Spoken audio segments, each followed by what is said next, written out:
Hi, I'm Bill Kesterkey with Key Exteriors. We're standing in front of the 2019 $50,000 home makeover winner, Earl and Stephanie Bitz in Churubusco, Indiana.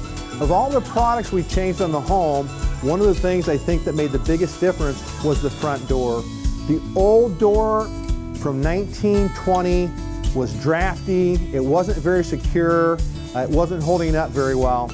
We replaced it with a brand new entryway and a new door that's super energy efficient, is maintenance free, adds a lot of security, and is extremely durable. Plus, it's really beautiful with the wood stain, which blends in with the roof and the siding. If you'd like to find out more about how you could be the big winner in 2020, contact us at keyexteriors.com.